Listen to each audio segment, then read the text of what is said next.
إلى المدينة فلينظر أيها أزكى طعاما برزق منه فليأتكم برزق منه وليتلطف ولا يشعرن بكم أحدا إنهم إن يظهروا عليكم يرجموكم أو يعيدوكم في ملتهم ولن تفلحوا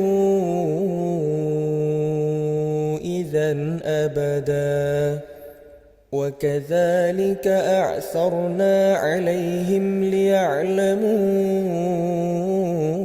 أن وعد الله حق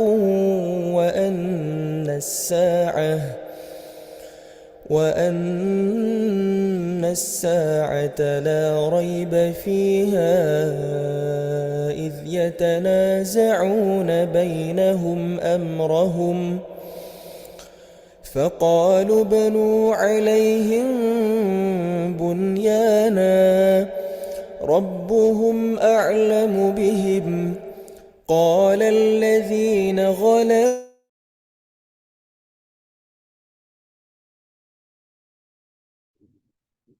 Assalamualaikum warahmatullahi wabarakatuh. Ya, silakan kepada Bapak Ibu sambil menunggu Pak Ustadz bergabung untuk bisa saling bersapa salam. Terima kasih. Assalamualaikum jamaah. Waalaikumsalam Ibu. Waalaikumsalam, Bu Nadi. Gimana kabarnya? Sehat? Waalaikumsalam. Oke, alhamdulillah. Yang lain silakan kalau ingin bersapa-sama.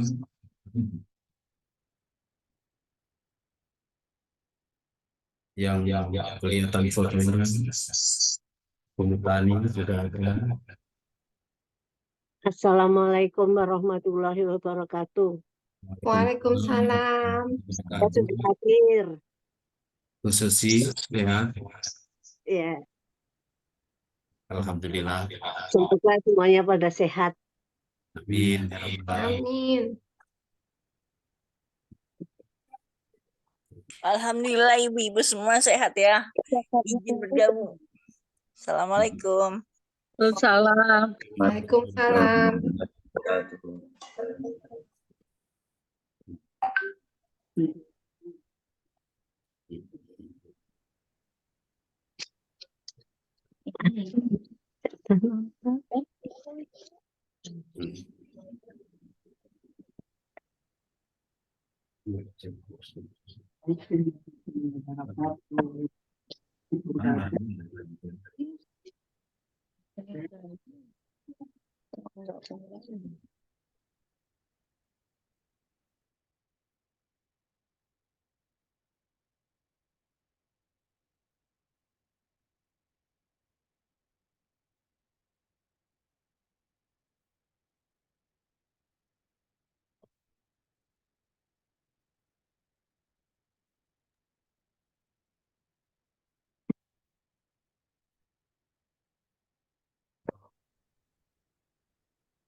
Assalamualaikum warahmatullahi Waalaikumsalam Ibu. Salam Ibu. wabarakatuh. Sehat Ibu. Ya, insya Allah. Terima kasih semua yang udah gabung pengajian NT Naima dengan Pak Sama Ahmad Ibu. Susilo. Kejujuran akan membawamu ke surga. Sesi 2. Terima kasih banyak. Assalamualaikum Mbak Puji. Kajian Naimanya lancar semua.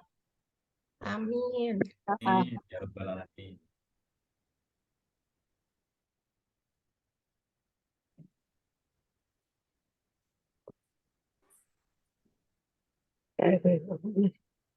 Pak Susi. Assalamualaikum. Assalamualaikum warahmatullahi wabarakatuh.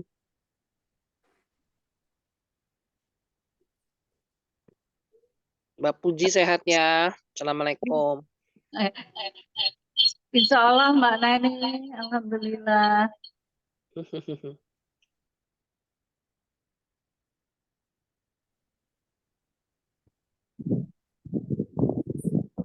Assalamualaikum, Puji. Ya, Waalaikumsalam, Mas Wi. Mana udah selesai? Udah sehat? Apanya? Udah sehat? Insya Allah ya lagi recover. Recover. Heeh. Gugun gimana Gugun? Sama, Mas Gun juga udah dilepas Semuanya udah di jahitannya. rumah? Tetapi recovernya agak masih berat. Ya, jadi nggak Gugun bisa. di rumah apa masih di rumah sakit? Enggak, udah di rumah, udah Di di rumah. rumah. Udah mulai kontrol. Oke. Jadi cuman itu jalan duit kebetulan lagi ada di Bandung nih. Ininya Oh, gitu. lagi ada masalah internetnya. Oh, gitu.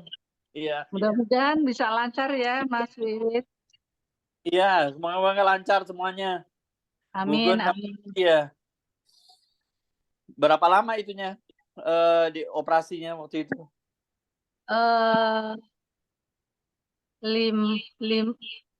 4-5 jam lah. Waduh. Baik, mohon izin Bapak Ibu, alhamdulillah Pak Ustadz sudah bergabung.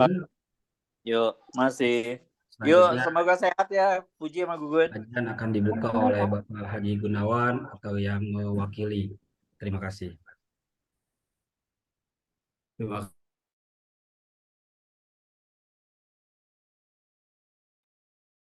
Bismillahirrahmanirrahim. Assalamualaikum warahmatullahi wabarakatuh. Assalamualaikum warahmatullahi Alamin. Wa bihi nasta'in wa ala umuri dina wa din. Wassalatu wassalamu ala asrofil anbiya'i wal mursalin wa ala alihi wa sahbihi ajma'in amma ba'du. Yang saya hormati Bapak Haji Gunawan beserta Ibu. Yang saya hormati Bapak Ustadz Ahmad Susilo yang sudah hadir di tengah-tengah kita. Yang saya hormati para jemaah Majelis Taklim Naimah. Saya Pak Haji Taryono mewakili Bapak Gunawan yang sedang dalam proses penyembuhan pasca operasi bypass. Mohon doanya agar Allah Subhanahu wa taala mengembalikan kesehatannya seperti semula. Amin ya robbal alamin. Kami bersama Ibu Puji ingin mengucapkan terima kasih atas kehadiran semua jamaah dan bersyukur terhadap Allah Subhanahu wa taala kita masih dipertemukan kembali sehingga dapat hadir dalam kajian Al-Qur'an dan hadis Majelis Taklim Naimah yang dipimpin oleh Pak Ustadz Ahmad Susilo. Tema kali ini, kejujuran akan membawamu ke surga, sesi yang kedua. Sesi tanya jawab setelah tausiah selesai bisa melalui chat atau langsung ke admin dengan mengangkat tangan. Selama kajian berlangsung, mohon berkenan pada posisi mute. Doa penutup akan dipimpin oleh Pak Ustadz Ahmad Susilo. Terima kasih kepada Pak Ahmad Susilo, waktu dipersilahkan.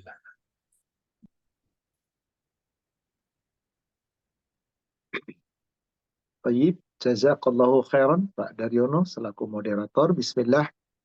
Assalamualaikum warahmatullahi wabarakatuh. Innal hamdalillah nahmaduhu wa nasta'inuhu wa nastaghfiruh wa na'udzu billahi min syururi anfusina wa sayyiati a'malina. May yahdihillahu fala mudilla lahu wa may yudlil fala hadiya lahu. Asyhadu an la ilaha illallah wahdahu la syarika lah wa anna Muhammadan abduhu wa rasuluhu la nabiyya ba'dah. Allahumma salli wa sallim wa barik ala Muhammadin wa ala alihi wa ashabihi ajma'in wa man tabi'ahum bi ihsan ila yaumiddin. Amma ba'd. Ya ayyuhalladzina amanu taqullaha haqqa tuqatih wa la tamutunna illa wa antum muslimun. Ya ayyuhalladzina amanu taqullaha wa qulu qawlan sadida yuslih lakum a'malakum wa yaghfir lakum dhunubakum wa man yuti'illaha wa rasulahu faqad faza fawzan 'azima. Ma'asyiral muslimin wal muslimat rahimani wa rahimakumullah. Bapak Ibu jamaah Majelis Taklim Naimah yang semoga dirahmati Allah. Alhamdulillah kita kembali pada pagi hari ini Allah perjumpakan dalam majelis yang mulia ini. Insya Allah kita akan melanjutkan kajian kita di sesi kedua dengan tema jujur, yakni kejujuran akan membawamu menuju ke surga. Di pertemuan pertama kita sudah membahas tentang jujur dalam perkataan. Seorang hamba tidak boleh berdusta apapun alasannya kecuali 3 yang sudah pernah kita bahas. Dusta dalam siasat peperangan, dusta untuk orang yang mendamaikan 2 orang yang berselisih, dan dusta seorang suami kepada istri dan istri kepada suami dalam rangka untuk kebaikan, bukan untuk menutupi kesalahan pribadi. Maka itulah, selain daripada itu, semua dusta hukumnya haram dan tercela. Dan kita sudah sampaikan pula ayat-ayat dan dalil tentang bahwa betul-betul dengan kejujuran itu bisa menghantarkanmu ke surga. Sekarang kita lanjutkan di sesi kedua ini. Jujur, saudaraku sekalian, bukan hanya dalam perkataan saja. Jujur bukan hanya dalam bicara saja. Tapi ada jujur-jujur dari sisi yang lain. Kita akan bahas nanti. Salawat serta salam semoga terlimpahkan, tercurahkan kepada Nabi kita Rasulullah Muhammad sallallahu alaihi wasallam. Semoga tercurah kepada seluruh keluarga, sahabat, dan seluruh pengikutnya hingga yaumil akhir. Di antara kejujuran atau kebenaran, kita juga harus jujur dan benar dalam pergaulan. Terkadang seseorang bisa berkata jujur, selalu menjaga kejujuran, tapi dalam bergaul bersama dengan orang-orang yang tidak jujur, nanti akan tertular tidak jujur. Maka Allah perintah kepada kita di surat At-Taubah, surat 9, ayat yang ke 119. Allah Subhanahu wa taala berfirman, A'udzu billahi minasyaitonir rajim. Ya ayyuhalladzina amanu. Hai orang-orang yang beriman. Ittaqullah, ittaqu rabbakum. Bertakwalah kamu kepada Rabbmu. Wa kunu ma'as-sadiqin. Hendaklah kamu tetap bergaul bersama-sama dengan orang-orang yang jujur, yang benar.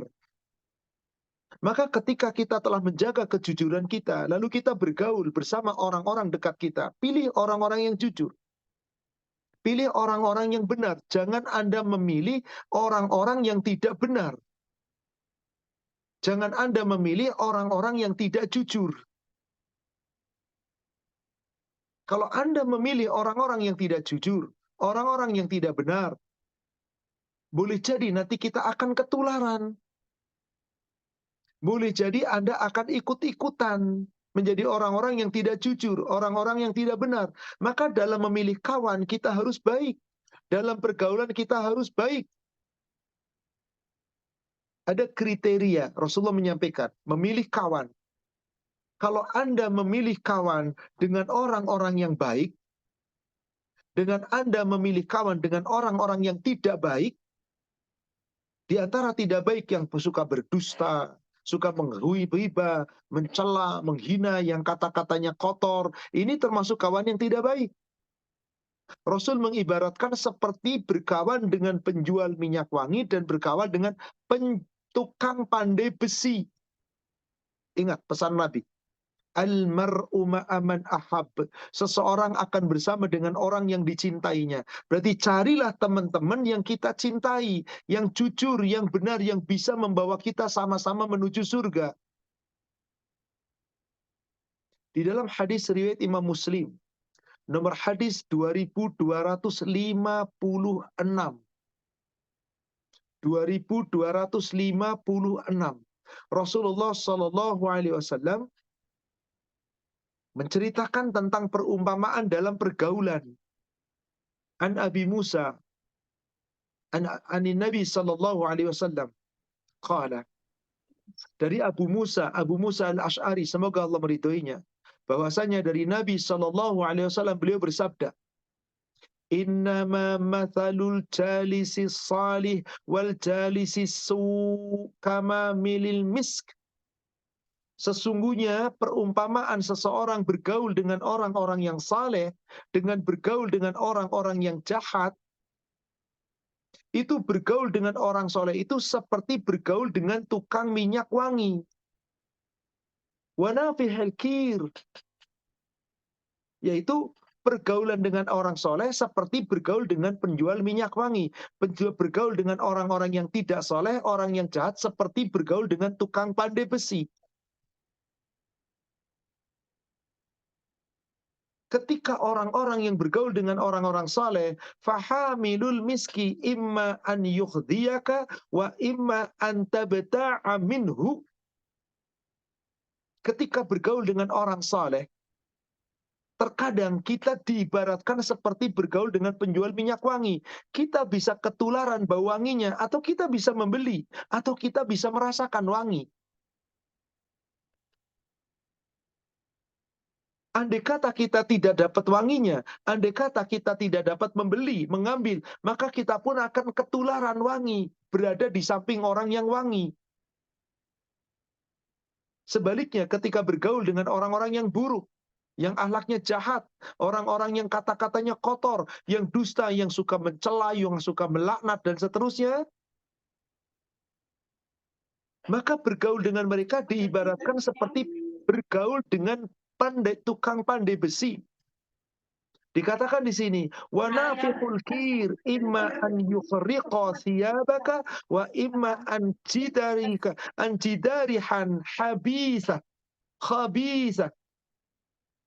Boleh jadi kamu akan kebakaran atau kecipratan api, atau minimal kamu ketularan baunya. Afan, permisalan ini bukan berarti kita nggak boleh bergaul dengan anaknya tukang pandai besi, bukan. Bukan kita berarti harus bergaul dengan tukang penjual minyak wangi, bukan. Banyak tukang minyak wangi nggak sholat, banyak tukang pandai besi juga ibadahnya bagus. Yang dimaksud hadis ini adalah perumpamaan.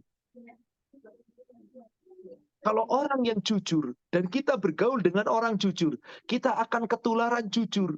Bahkan kita menjadi orang yang insya Allah jujur. Kita menjadi orang yang baik. Kalau toh kita tidak mencontoh kebaikannya, tapi kita minimal akan tercium kebaikan. Kita akan terpuji karena berteman dengan orang baik. Beda berteman dengan orang yang buruk. Yang mencela, yang mendusta, yang berbuat dolim. Maka akan tertular kedolimannya. Kalau toh tidak, akan tercium bau buruknya. Artinya apa? Kita akan tercela, terhina karena bergaul dengan orang yang buruk. Maka orang-orang yang suka mengutuk, orang-orang yang suka mencela, kata Rasulullah, jangan kamu jadikan sahabat. Orang yang mulutnya kotor, yang suka mengutuk, yang suka mencela, jangan kamu jadikan sahabat. Jangan jadikan teman sepergaulan. Sebagaimana pesan Nabi SAW, masih di hadis yang sama, Sahih Muslim, nomor hadis 2226. Hadis nomor 2226 dari Abu Hurairah, semoga Allah meridhoinya. Anna Rasulullah sallallahu alaihi wasallam qaal, bahwasanya Rasulullah sallallahu alaihi wasallam telah bersabda, la yanbaghi li siddiqin ayyakuna la'anan. Jangan kamu jadikan orang-orang yang suka melaknat, orang-orang yang suka mencela, yang mulutnya kotor, jangan kamu jadikan sebagai seorang sahabat. Gak pantas mereka jadi sahabat. Orang yang mulutnya suka mencela, melaknat, gak pantas jadi sahabat. Kenapa? Mereka bukan orang-orang yang sebenar-benarnya iman. Orang-orang yang suka mencela mulutnya, itu sampai Rasulullah katakan mereka sesungguhnya tidak beriman. Kenapa? Kita dilarang bersahabat dengan mereka. Jangan bergaul dengan mereka. Karena mereka tidak jujur, mereka tidak benar. Mulutnya kotor. Nanti mereka tidak bisa memberi syafaat. Di hadis berikutnya yang nomor 2227-nya. Dari Abi Darda, semoga Allah meridhoinya, dia berkata, qala Rasulullah sallallahu alaihi wasallam, la yakunun la yakunun la'anun syufa'a wala syuhada'a yaumal qiyamah. Orang-orang yang suka mencela, orang-orang yang suka mengutuk, orang-orang yang suka melaknat tidak bisa memberi syafaat nanti pada hari kiamat. Bahkan tidak bisa memberi kesaksian. Tertolak karena mulut yang kotor, yang senantiasa berdusta, yang menghina, mencela, dan seterusnya.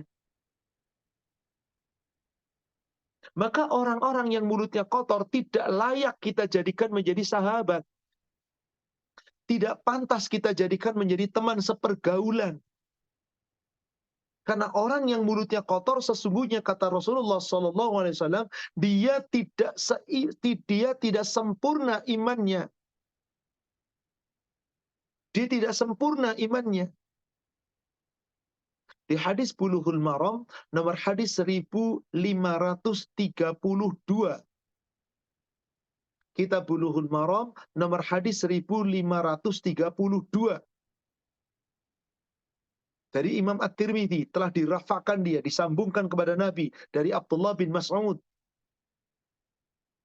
Rasulullah SAW bersabda, "Laisal mu'min bit-ta'an." Seorang mukmin itu mulutnya bukan suka mencela. Walal la'an, bukan suka melaknat. Walal fahish, bukan orang yang kata-katanya keji. Walal bazi, bukan orang yang mulutnya kotor. Maka jujur dalam pergaulan termasuk bagaimana kita bergaul mencari orang-orang yang jujur. Bagaimana kita bergaul mencari orang-orang yang benar. Bagaimana kita bergaul mencari orang-orang yang insya Allah orang-orang itu adalah orang-orang yang bisa menjaga diri. Wajib kita bergaul dengan mereka. Agar apa? Kita senantiasa terjaga. Tidak pantas mereka dijadikan teman, kata Rasulullah. Sebab apa? Mereka bukan dapat ridho Allah. Mereka bukan dapat rahmat Allah. Mereka dapat laknat Allah. Dibenci oleh Allah. Dimurkai oleh Allah. Lihat hadis sebelumnya, nomor 1531-nya. 1531-nya. Rasulullah SAW bersabda, Innallaha yubghidul fahishal badi. Sesungguhnya Allah sangat benci kepada orang yang keji akhlaknya, yang keji kata-katanya, yang kotor mulutnya. Coba saudaraku seiman yang semoga dirahmati Allah. Kalau sudah dibenci oleh Allah, lalu mau kemana kita? Kalau sudah dibenci oleh Allah, mau kembali kemana kita? Maka Nabi SAW pernah ditanya oleh sahabat tentang seorang muslim yang baik. Seperti apakah muslim yang baik itu? Di hadis Sahih Muslim, nomor hadis 33. Dari sahabat Abdullah bin Amr bin Al-As. Semoga Allah meridhoinya. Su'ilan Nabi SAW. Nabi SAW ditanya, Ya Rasulullah, wahai Rasulullah, ayyul muslimina khairun? Siapakah muslim yang baik? Yang berhak kita jadikan menjadi teman? Yang kita bisa bergaul dengan mereka? Siapa muslim yang baik itu? Qala, beliau menjawab dengan singkat. Man salimal muslimuna min lisanihi wa yadihi. Muslim yang baik itu adalah seorang muslim yang orang muslim yang lain selamat dari ucapan lisannya dan selamat dari perbuatan tangannya. Jadi itulah muslim yang baik yang jadi kita jadikan sebagai teman dalam pergaulan. Tidak boleh kita asal berteman. Kenapa? Jujur dalam pergaulan. Lihat orang yang akan bergaul dengan kita bagaimana. Sebab orang-orang yang tidak jujur, di samping dia terhalang untuk mendapat syafaat, dia pun terhalang tidak bisa menjadi ahli syafaat. Persaksiannya di yaumil akhir batil, Allah nggak terima. La yakununa syufa'a wa la syuhada. Bulughul Maram nomor hadis 1543. 1543 dari Abi Darda. Rasulullah sallallahu alaihi wasallam telah bersabda, Innal la'anin la yakununa syufa'a wala syuhada'a yaumal qiyamah. Sesungguhnya orang-orang yang mulutnya suka mencela, suka melaknat, kamu jangan jadikan teman. Sebab mereka tidak akan bisa memberi syafaat, tidak bisa menjadi ahli syafaat. Wala syuhada, dan tidak diterima persaksiannya. Nggak bisa menjadi saksi yang baik. Maka saudara seiman, kita wajib menjaga diri. Kita harus jujur dalam pergaulan. Yang berikutnya, di samping kita harus jujur dalam pergaulan, kita pun harus jujur dalam kemauan, jujur dalam niat. Nih, niat yang ada di sini. Karena banyak orang-orang berbuat kebaikan tapi nggak jujur niatnya. Ngomongnya ikhlas, tapi hatinya ingin dapat pujian manusia. Ngomongnya ikhlas, tapi pelaksanaannya sesungguhnya ria. Kenapa? Kejujuran di mulutnya itu nggak cocok dengan hati. Maka jujur dalam kemauan, jujur dalam niat, jujur dalam berkeinginan dalam suatu amal. Kalau Anda tidak jujur dalam niat, meskipun orang menilai Anda baik, tapi niat hatinya tidak baik, Allah menilai niatnya. Maka Rasulullah SAW bersabda, Innamal a'malu binniyat. Nih, amalmu itu tergantung niat kamu, kejujuran dalam hatimu ini. Apakah ikhlas atau tidak? Orang yang jujur pasti ikhlas. Kalau niat karena Allah, bukan karena yang lain. Tapi orang yang dusta, mulutnya ngomong ikhlas, tapi boleh jadi tersembul di dalam hatinya keinginan untuk mendapat pujian, keinginan untuk mendapat sanjungan, keinginan untuk mendapatkan balasan. Maka orang ini tidak jujur dalam berniat. Maka Nabi SAW bersabda di dalam hadis riwayat Imam Muslim, nomor hadis 1861. 1861 dari sahabat Umar bin Khattab. Qala Rasulullah sallallahu alaihi wasallam, "Innamal a'malu binniyah." Sesungguhnya setiap amalmu itu tergantung dengan niatnya. Apa yang ada di dalam hatimu? Niatmu apa? Wa innama likulli imri'in ma nawa, dan sesungguhnya seseorang akan memperoleh sesuai dengan apa yang diniatkannya. Faman kanat hijratuhu ila Allah wa rasulih, fa hijratuhu ila Allah wa rasulih. Barang siapa yang berniat semata-mata ikhlas, berniat karena Allah dan Rasulnya, maka dia mendapatkan pahala sesuai dengan niatnya karena Allah dan Rasul. Jujur niatnya, lisan mengucapkannya, hatinya meyakininya, dan betul-betul menjaganya. Jujur dalam niat, jujur dalam kemauan, dalam melaksanakan ibadah. Karena ini sangat penting, saudaraku sekalian. Bagaimana kalau niatnya karena untuk dunia, dunia yang didapat. Wa man kanat hijratuhu lid-dunya yusibuha aw imra'atin yankihuha fa hijratuhu ala ma hajara ilaih. Siapa yang berniat dalam rangka untuk mencari dunia, untuk mendapatkan dunia dan mencari keuntungannya, dan berniat untuk bisa menikah dengan orang yang dicintainya, maka dia dapatkan sesuai dengan apa yang diniatkannya. Maka ada orang-orang beramal, ada orang-orang berkemauan untuk berbuat kebaikan. Boleh jadi di hadapan manusia baik, seakan-akan ini amalan ahli surga. Tapi dalam hatinya tersembul ria, tidak jujur, tidak ikhlas karena Allah. Maka yang dinilai oleh Allah bukan amal yang dilihat itu, tapi bagaimana keikhlasan yang ada dalam hati. Maka antara amal dan ikhlas dalam hati itu bersatu, saudara kalian. Karena di sini letaknya. Meskipun mulut Anda mengucapkan ikhlas, tapi kalau hatinya tidak ikhlas, Allah menilai ini. Maka Nabi SAW bersabda di hadis Bulughul Maram, nomor hadis 1513. Bulughul Maram 1513. Nabi SAW bersabda, Inni akhafu ma akhwafa alaikum asyirkul asghar.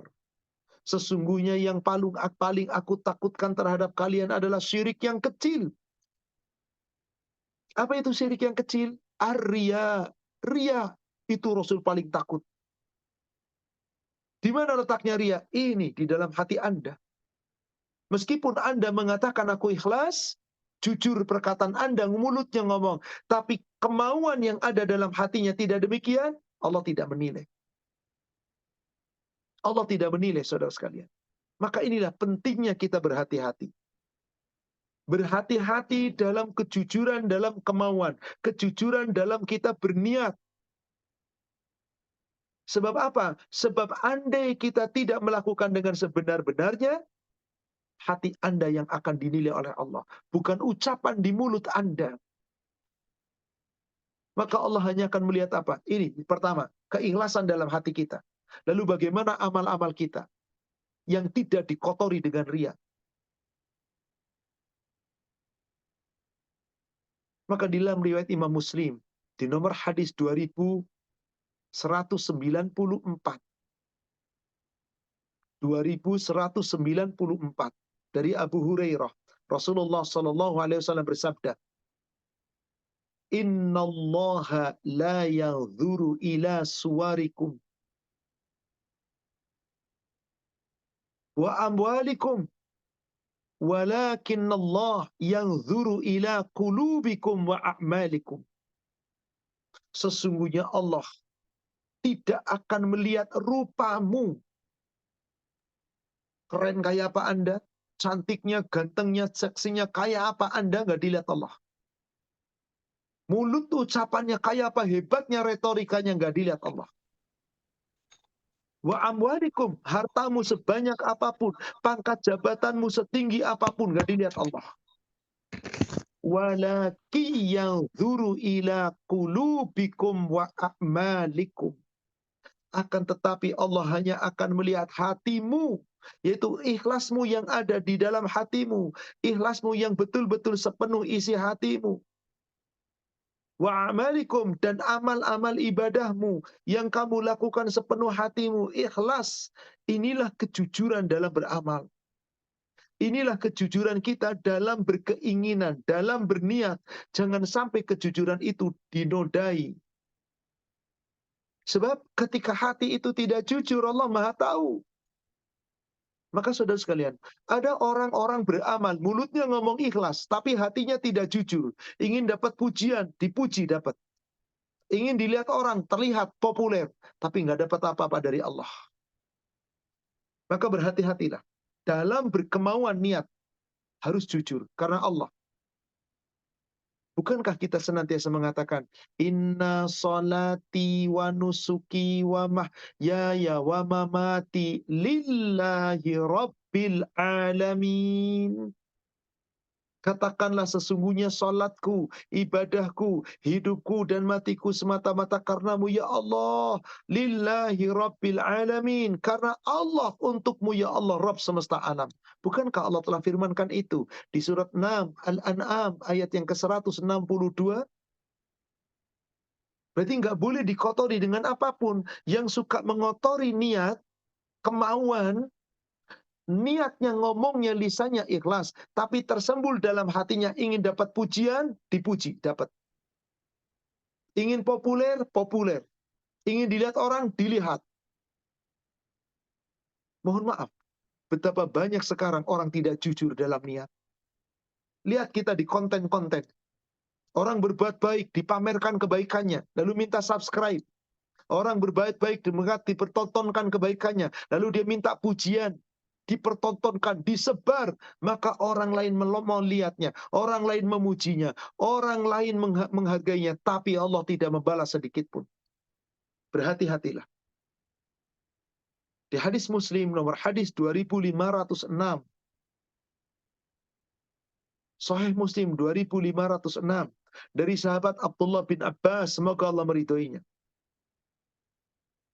Qala, dia berkata, qala Rasulullah sallallahu alaihi wasallam, telah bersabda Rasulullah sallallahu alaihi wasallam, man samma'a samma'allahu bihi wa man ra'a ra'allahu bihi. Barang siapa yang beramal tetapi ingin supaya didengar, supaya populer, supaya terkenal, Allah perdengarkan.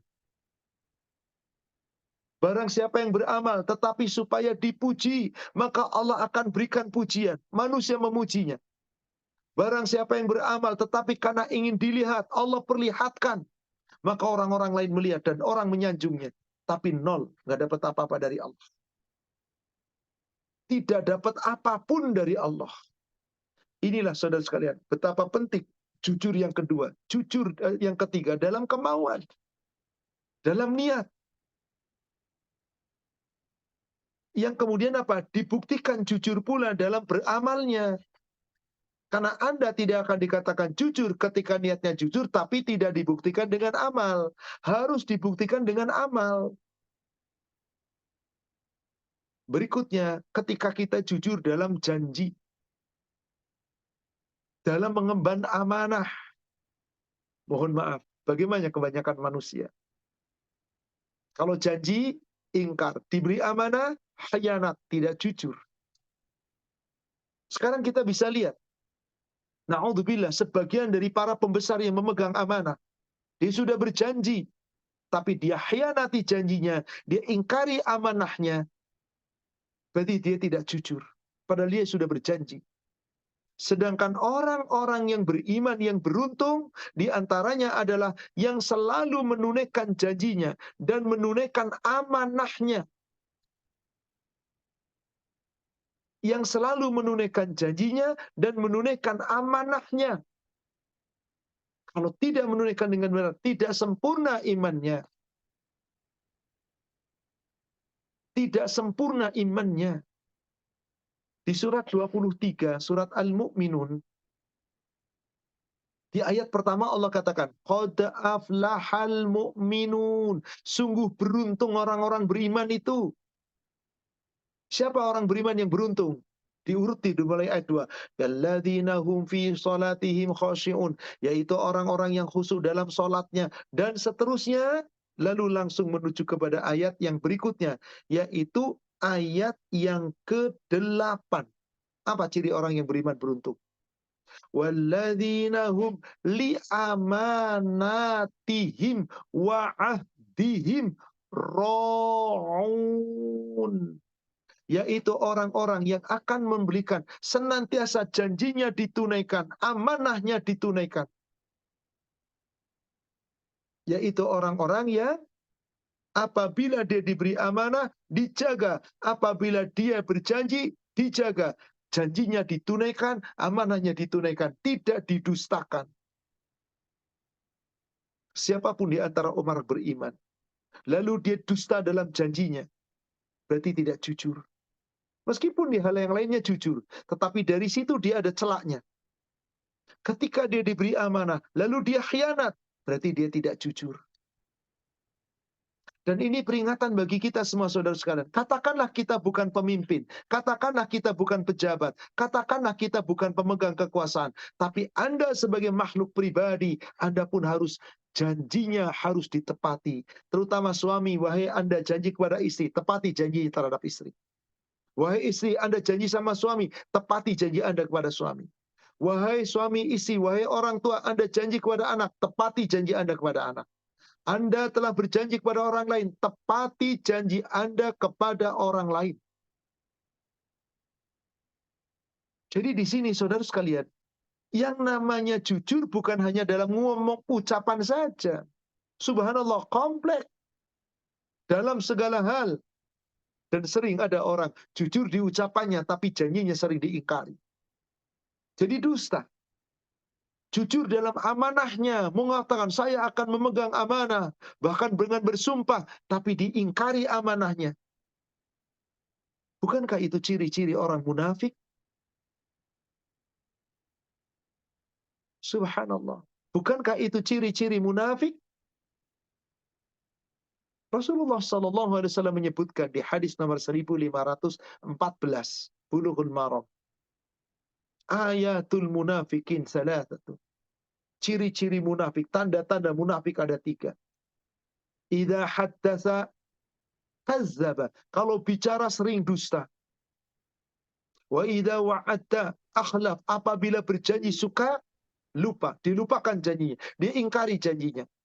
Wa idza tumina khan, apabila diberi amanah khianat. Bukankah ada orang-orang yang demikian? Maka saudara sekalian, ketika Anda jujur hanya di lisan ucapan belum cukup.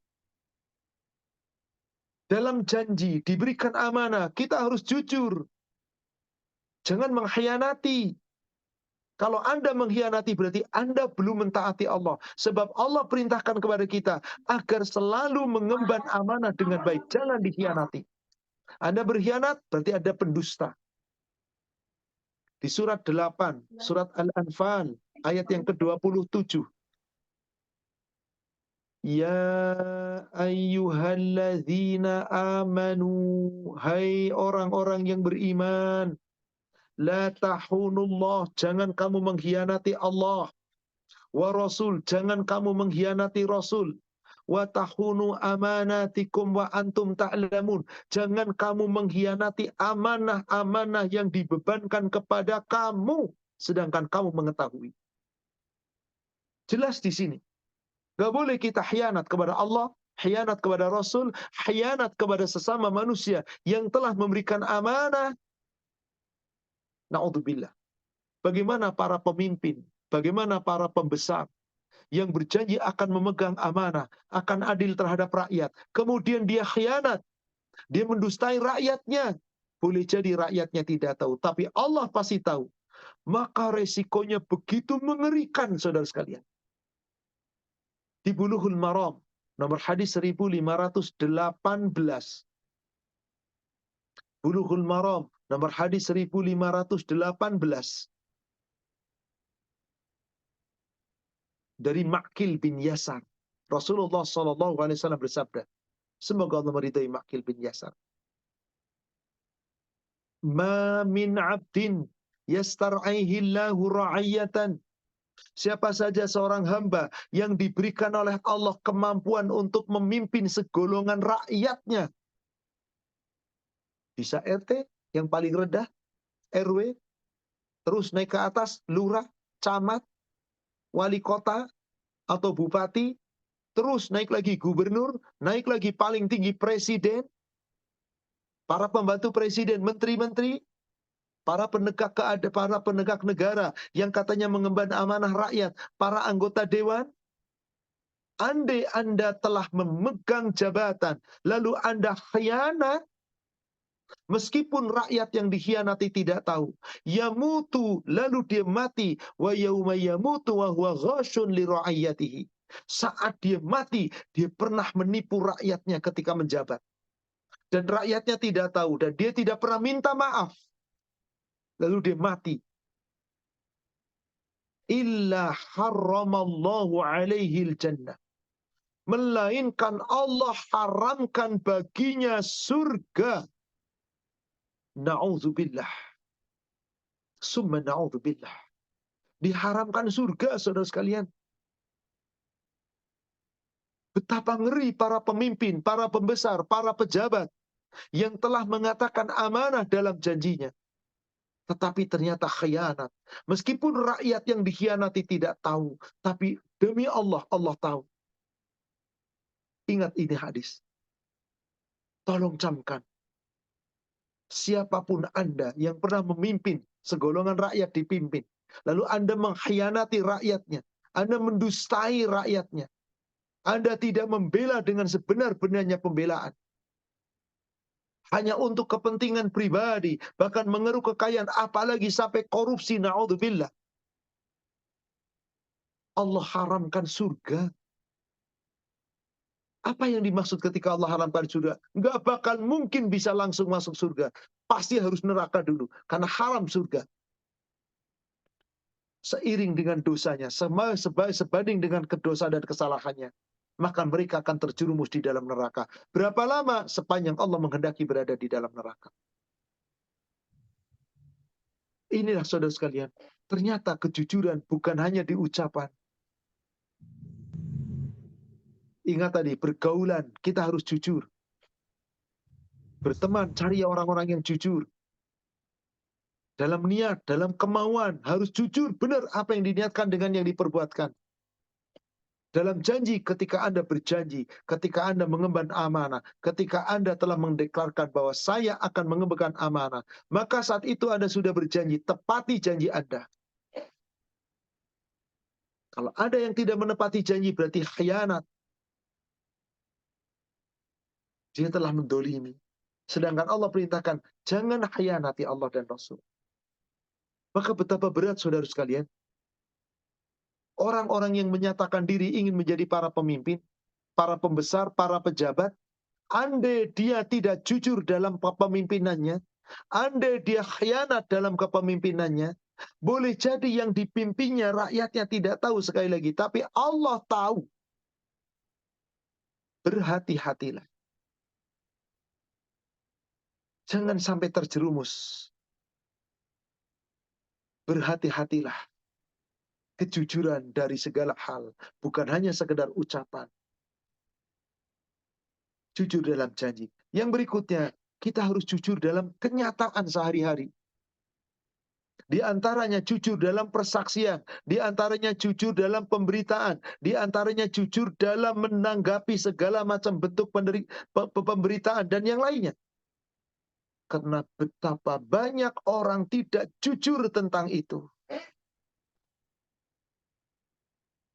Bukankah para nabi adalah orang-orang yang paling jujur? Orang-orang yang benar jujur? Semuanya, janjinya tepati, semua amanahnya, semua para nabi itu betul-betul dapat pujian kejujuran. Mari kita coba lihat beberapa ayat tentang itu. Bahwa para nabi adalah orang-orang yang jujur. Maka kita pun harus jujur dalam kenyataannya, dalam perbuatan kita, dalam amal ibadah kita. Diniatkan tadi dengan benar dan jujur, perbuatannya pun harus benar. Contoh para nabi yang betul-betul jujur, tidak pernah merubah-rubah apapun aturan syariat, tidak mengutak-kutik apapun, ini urusan Allah, maka para nabi luar biasa jujurnya. Lihat surat Maryam, kita lihat dari ayat 54. Wa qurfil kitabi Ismail. Dan ceritakanlah wahai Muhammad kisah Ismail dalam kitab Al-Quran. Innahu kana sadiqal wa'di wa kana rasulan nabiyya. Ismail adalah seorang yang jujur, yang benar-benar dan benar dalam menepati janjinya. Dan seorang rasul. Seorang nabi. Jujur, benar. Demikian para nabi pun diceritakan oleh Allah. Lihat ayat 56-nya. Wadhkur fil kitabi Idris. Dan sampaikan pula, ceritakan pula kisah tentang Nabi Idris. Di dalam kitab Al-Quran. Innahu kana siddiqan nabiyya. Sesungguhnya Nabi Idris adalah Nabi yang sangat jujur. Yang senantiasa mencintai kebenaran dan tegak di atas kebenaran. Subhanallah. Jujur dalam ketaatannya, jujur dalam niatnya, jujur dalam pengamalannya. Tapi apa yang terjadi? Setelah generasi-generasi terbaik, banyak orang yang tidak jujur akidahnya. Banyak orang yang tidak jujur dalam amal kebaikannya. Allah katakan itu. Coba langsung ke ayat 59-nya. Surat Maryam tadi langsung ke ayat 59-nya. فَخَلَفَ مِنْ بَعْدِهِمْ خَلْفٌ أَضَاعُوا الصَّلَاةَ. Setelah generasi-generasi yang jujur tadi, kemudian datanglah generasi setelah mereka, pengganti yang menggantikan generasi yang terdahulu. Tapi yang terjadi, adha'us shalat wattaba'us syahawat. Mereka bahkan mengabaikan salat, mereka menginginkan hawa nafsu. Fasawfa yalqawna ghayya. Maka bagaimana mereka bisa tersesat, dan kelak pasti akan tersesat. Dari ayat-ayat ini, saudara sekalian, jelaslah bahwasanya kita diperintahkan oleh Allah untuk berlaku jujur, benar dimanapun dan kapanpun, dalam segala hal. Termasuk jujur berikutnya, jujur dalam kenyataan, dalam persaksian. Jika Anda lihatnya A, saksi, nyatakan A. Anda lihatnya B sebagai saksi, katakan B. Jujur dalam kenyataan. Jangan memutarbalikkan fakta. Nah, yang seperti ini beratnya luar biasa, saudara sekalian. Sedikit sekali umat Islam yang mampu jujur dalam kenyataan, dalam mengungkapkan fakta. Demi Allah, saudara sekalian. Andai kata orang-orang Islam yang terlibat suatu kasus, mulai dari terdakwanya, kemudian di sana ada jaksa penuntut umumnya, nanti ada hakimnya, nanti ada pengacaranya, nanti ada saksi-saksinya, baik itu saksi yang memberatkan maupun meringankan, saksi ahli maupun saksi biasa. Kalau dia betul-betul jujur, persidangan cukup 1 hari selesai. Itulah persidangan di zaman Nabi. Sehari dikatakan selesai. Karena yang salah ngaku salah. Orang mencuri ngaku nyuri, nggak pakai dituduh, saya nyuri. Orang berzina ngaku zina, nggak perlu dituduh, saya zina. Kalau semuanya pelaku itu jujur, mulai dari pelakunya, mulai dari kemudian jaksa tadi, hakimnya, pengacaranya, saksi-saksinya, semuanya jujur, aman. Subhanallah, nggak bertele-tele. Nggak ada persaksian, nggak ada persidangan butuh sampai berhari-hari, berbulan-bulan, bertahun-tahun, demi Allah, nggak perlu. Coba ada sebuah kasus pembunuhan. Yang bunuh ngaku, saya yang bunuh. Saya minta tolong sama dia. Saya yang nyuruh bunuh. Saya ngakui saya bunuh. Beres sudah. Nggak usah ditutup-tutupi. Tapi yang seperti ini sering sekali umat Islam bahkan demi untuk meraih kemenangan di dunia, dia berlaku dusta dalam persaksian. Dusta dalam kenyataan. Padahal Allah perintahkan, berlaku adillah, berlaku jujurlah. Andai kata Anda seorang saksi, jangan memutarbalikkan fakta. Jangan enggan bersaksi. Andai kata Anda seorang jaksa, tuntut dengan adil. Andai cara Anda hakim adalah Anda hakim, putuskan dengan adil. Andai kata pengacara, bela dengan adil. Andai kata Anda saksi, bersaksi dengan adil. Jujur.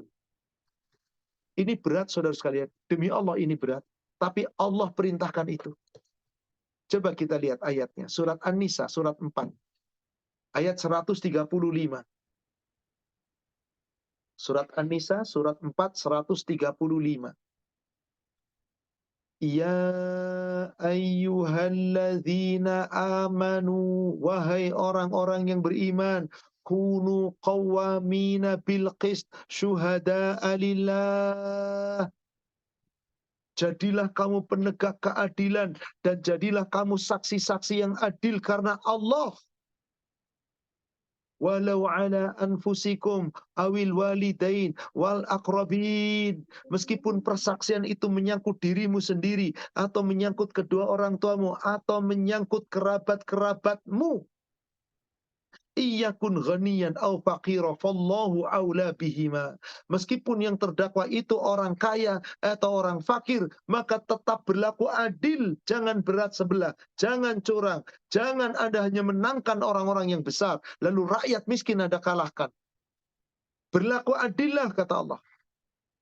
Allah tahu kemaslahatan keduanya. Fala tattabi'ul hawa an ta'dilu. Janganlah kamu mengikuti hawa nafsumu sehingga kamu berlaku tidak adil. Bagaimana yang suka memutarbalikkan fakta? Yang tidak jujur dalam persidangan? Na'udzubillah. Laknat Allah menanti.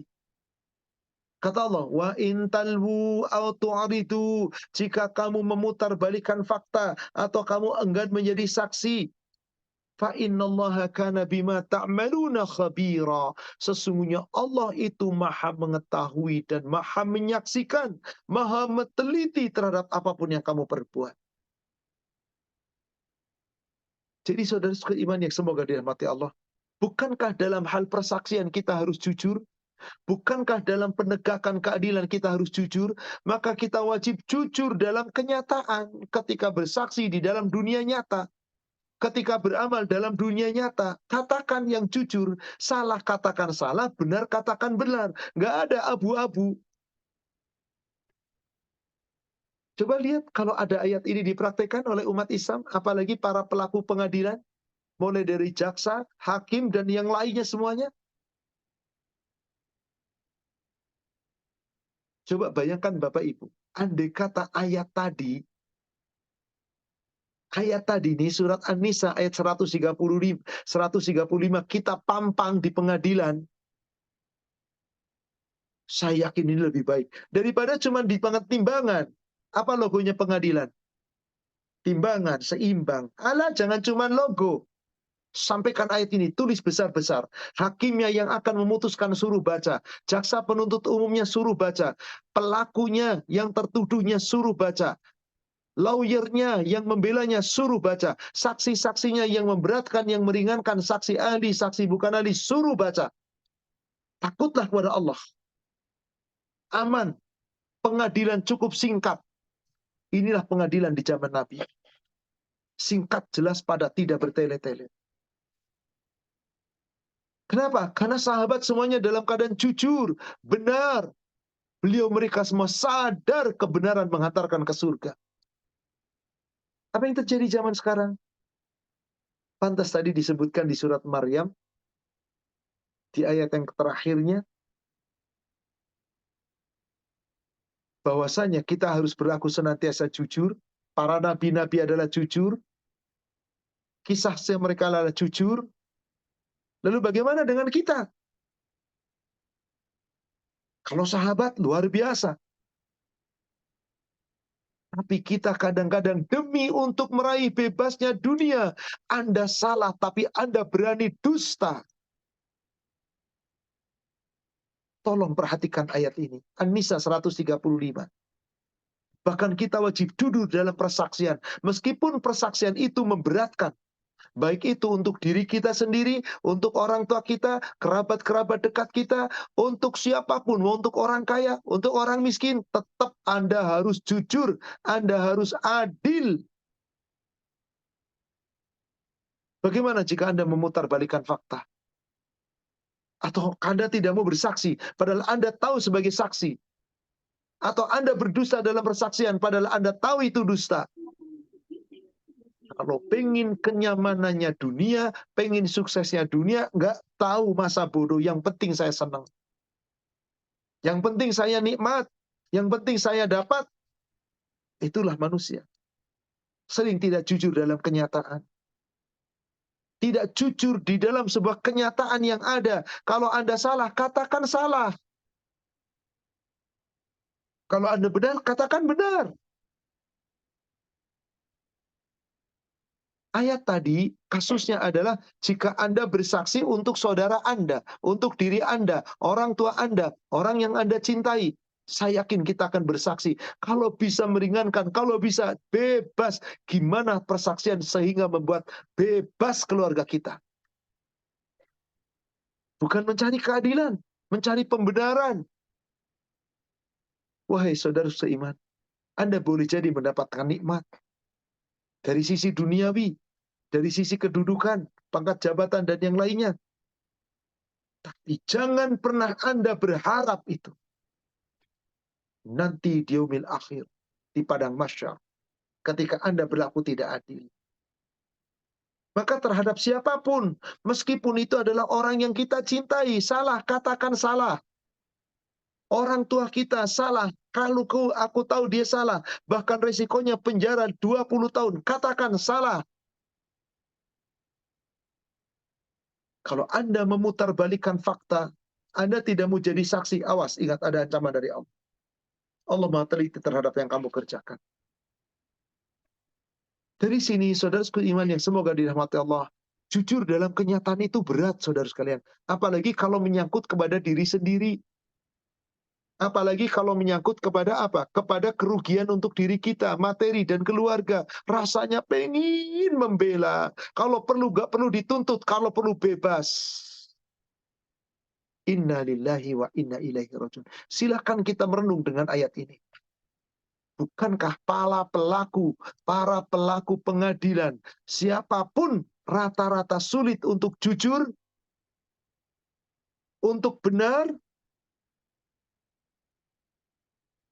Ini dia. Ayat Al-Quran sudah mengarahkan kita.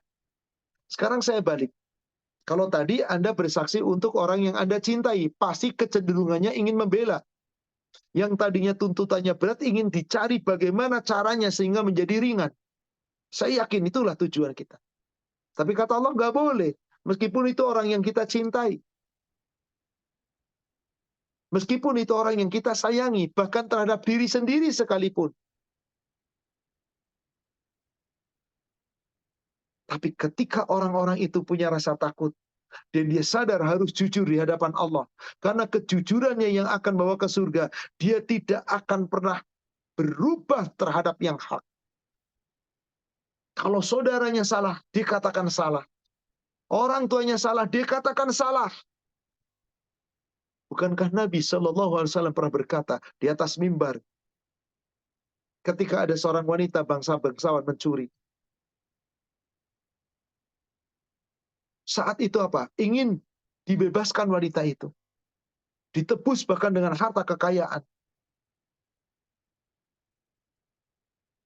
Maka saudara sekalian,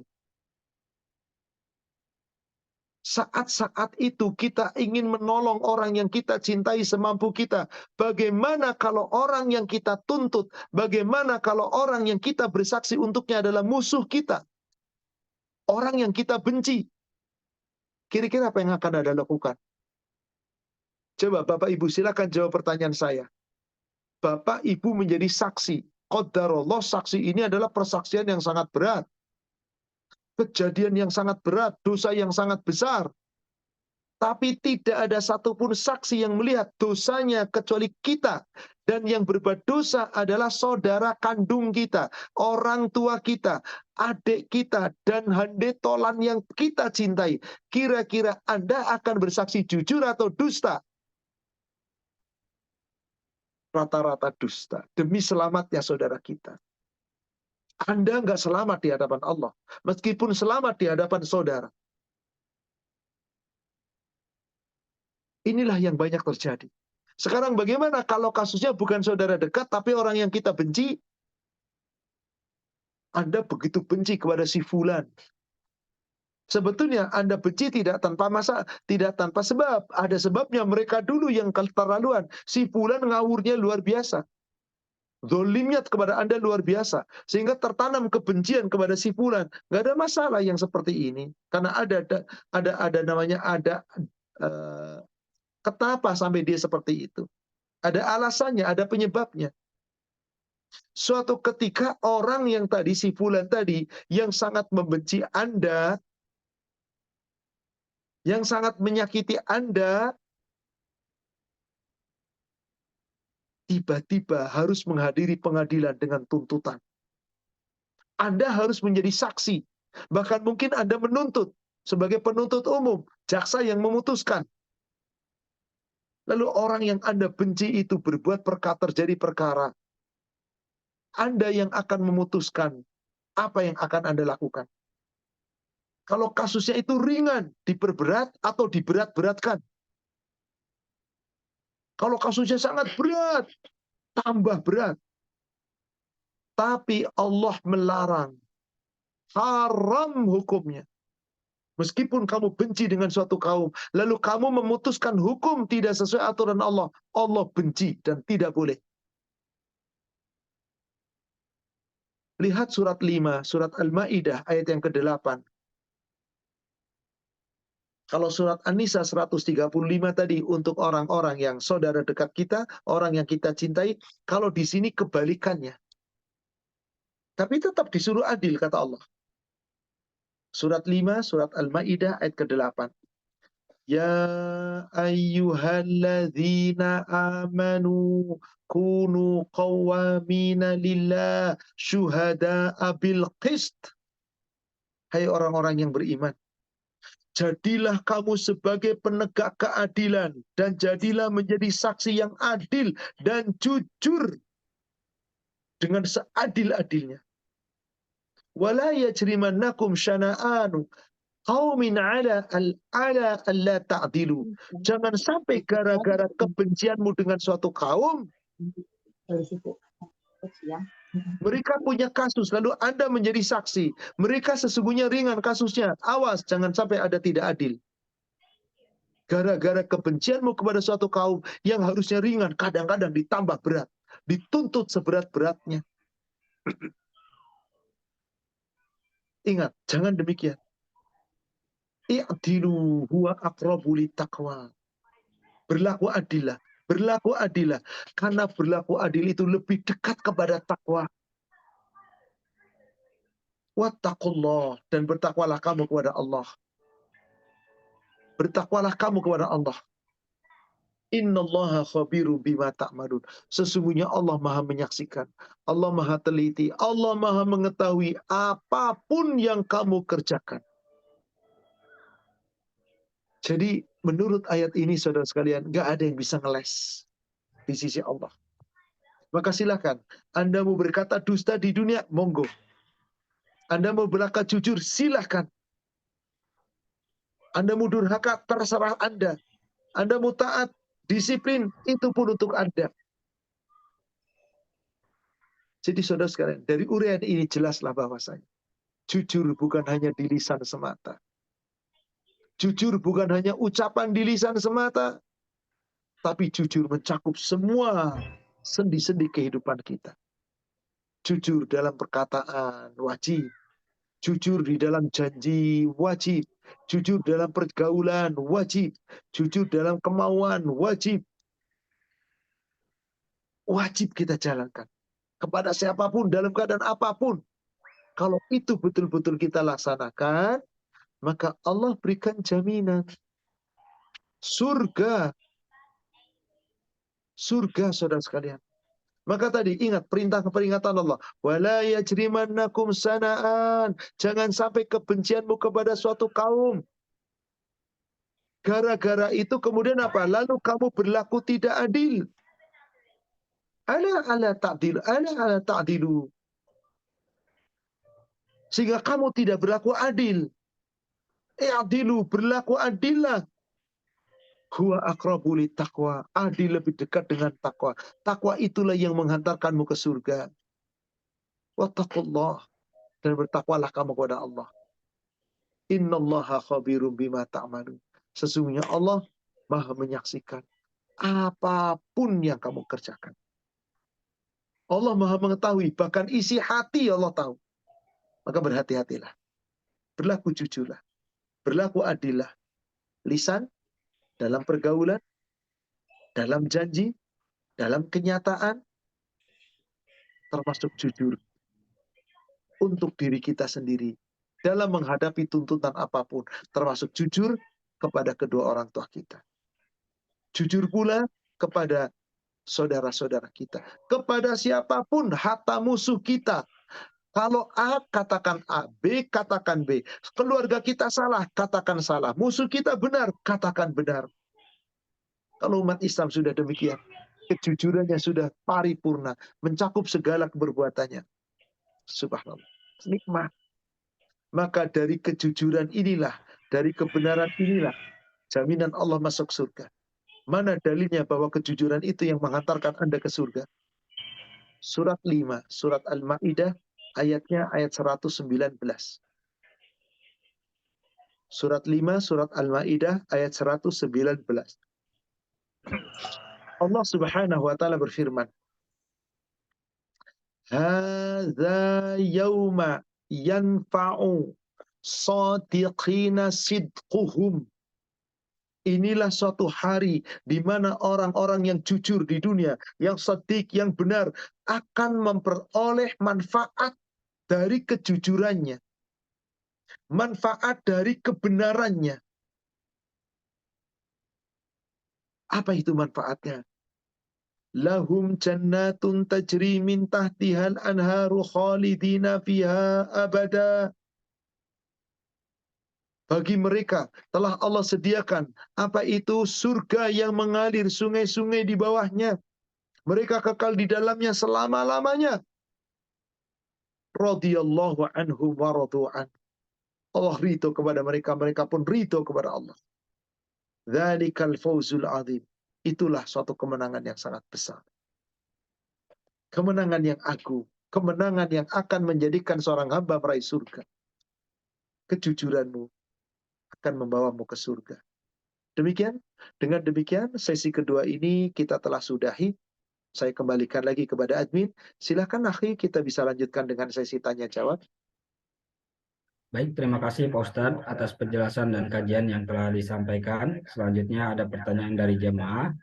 Mohon izin bertanya Pak Ustadz, apakah orang yang suka bergibah itu termasuk golongan orang yang suka mencela? Bagaimana bila mereka beralasan bahwa hal yang digibahkan itu adalah hal yang benar terjadi atau bukan fitnah? Mohon penjelasannya Pak Ustadz. Coba kita lihat jawaban Rasul. Ketika Rasul bertanya kepada sahabat, Rasul menjawab sendiri lalu ditanya oleh sahabat. Tentang apa itu? Tentang ghibah. Silahkan buka Bulughul Maram nomor hadis 1524. An Abi Hurairah radhiyallahu anhu qala Rasulullah sallallahu alaihi wasallam. Atadrina mal ghibah? Tahukah kamu apa itu ghibah? Ngerumpi atau apapun lah namanya. Para sahabat kemudian apa? Mengatakan, Allahu wa rasuluhu a'lam. Allah dan Rasulnya yang lebih tahu. Maka beliau sallallahu alaihi wasallam menjawab atas pertanyaan beliau sendiri. Apa itu? Rasul mengatakan, Dzikraka akhaka bima lam yakrah. Ghibah itu adalah ketika kamu ngomongin saudaramu, yang saudaramu tidak suka kalau diomongin. Jadi orang yang suka ngomongin saudaranya di hadapan orang, saudaranya lagi nggak ada, tapi diomongin dengan orang lain, itu namanya ghibah. Jadi krokahaka bima yakroh.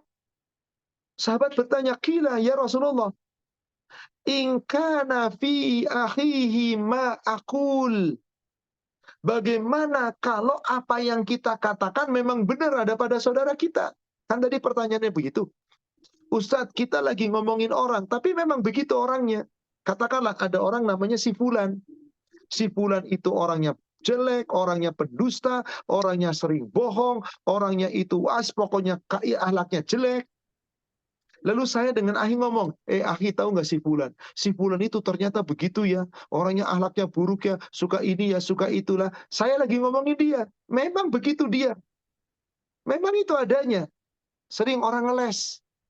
Jangan hibah, siapa yang hibah? Kenyataan kok, memang saya ngomongin orangnya begitu kok. Lah sahabat tanya tadi, ya Rasulullah, gimana kalau yang saya omongin memang benar? Sama saudara saya memang ada begitu. Qala, beliau menjawab, in kana fihi ma taqul faqad irtabtah. Kalau kamu katakan apa yang benar ada pada saudaramu, itulah yang disebut ghibah. Wa illam yakun faqad bahatta. Tapi kalau ngomong dan saudaramu yang tidak ada padanya, kamu telah membuat fitnah. Kamu telah membuat kebohongan yang sangat dusta yang sangat besar. Jadi yang namanya ghibah itu memang kenyataan begitu orangnya. Kalau nggak kenyataan, Anda telah memfitnah. Demikian. Wallahu a'lam. Jadi kata-kata orang zaman sekarang, nggak apa-apa ini kenyataan kok. Kita nggak lagi ngomongin emang orangnya kayak gitu kok. Nah, silahkan kalau Anda mau tetap seperti itu. Wallahu a'lam. Demikian. Baik, terima kasih Pak Ustadz. Izin bertanya, orang terlihat jujur dalam perbuatan dan pembicaraan, tetapi dalam berniat tidak jujur. Contoh, saya akan datang ke rumahmu dan saya meminjam uang seminggu. Saat dikembalikan tetap dalam 3 tahun belum dikembalikan. Hati kita ikhlas, tetapi suka ada rasa dendam.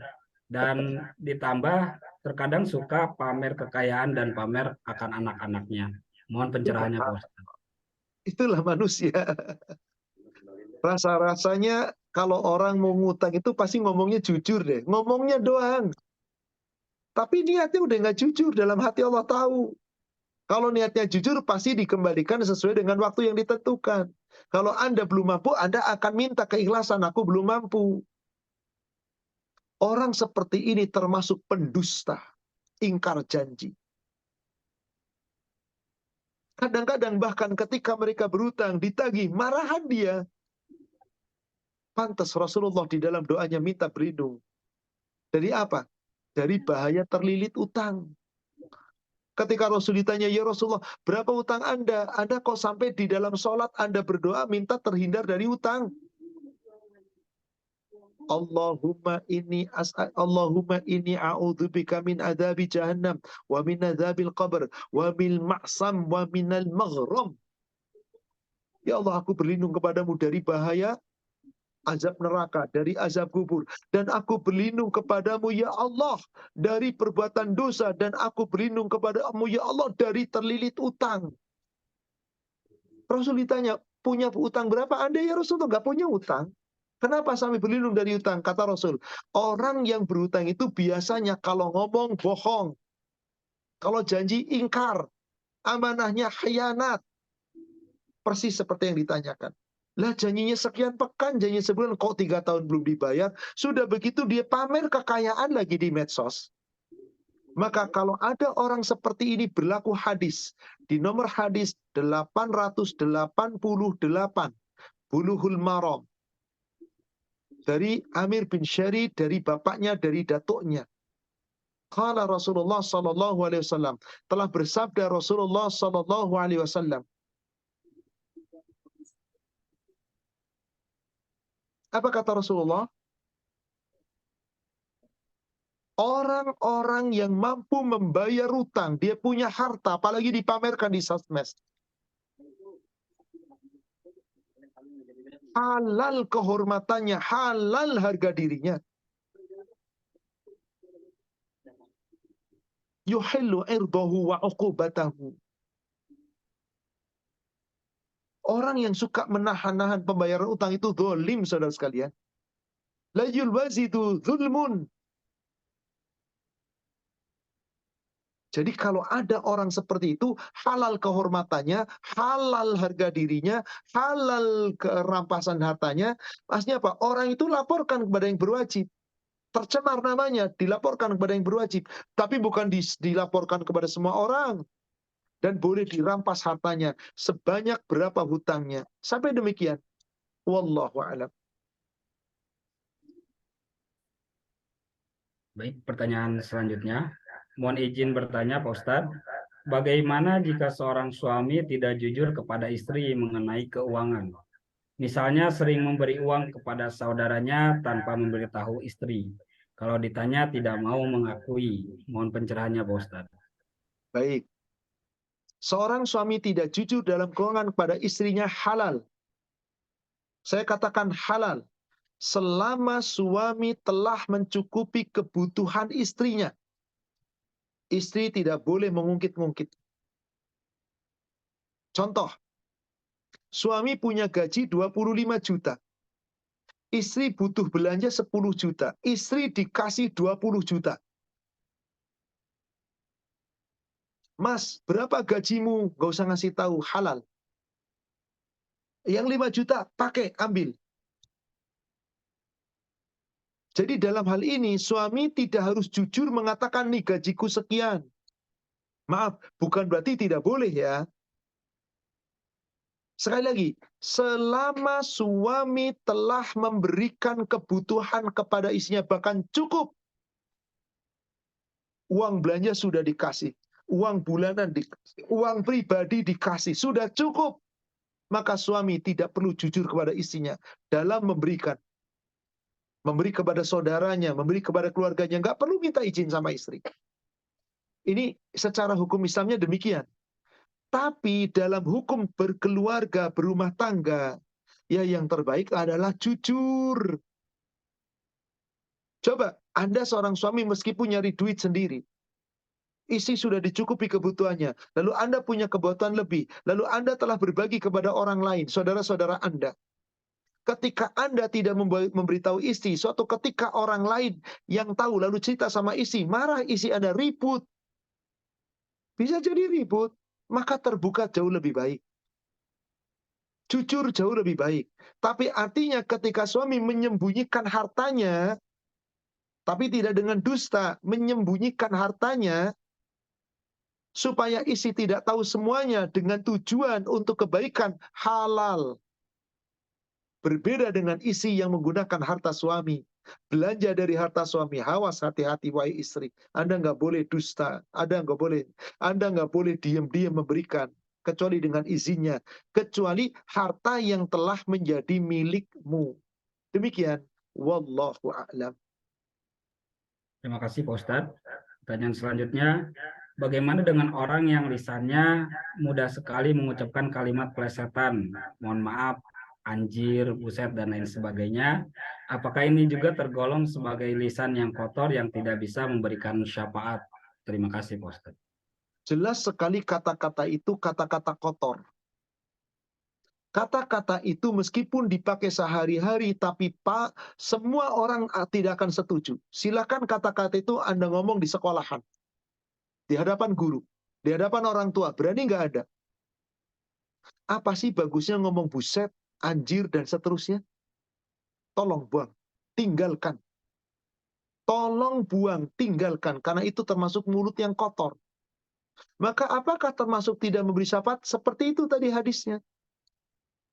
Seperti itu hadisnya. Karena Allah benci. Tadi sudah disebutkan di Bulughul Maram nomor hadis 1531. Innallaha yubghidul fahish al-badi. Allah sangat benci orang yang mulutnya keji, yang omongannya kotor. Tadi kata-kata itu tuh kata-kata kotor. Apalagi kalau sudah hinaan dan celaan.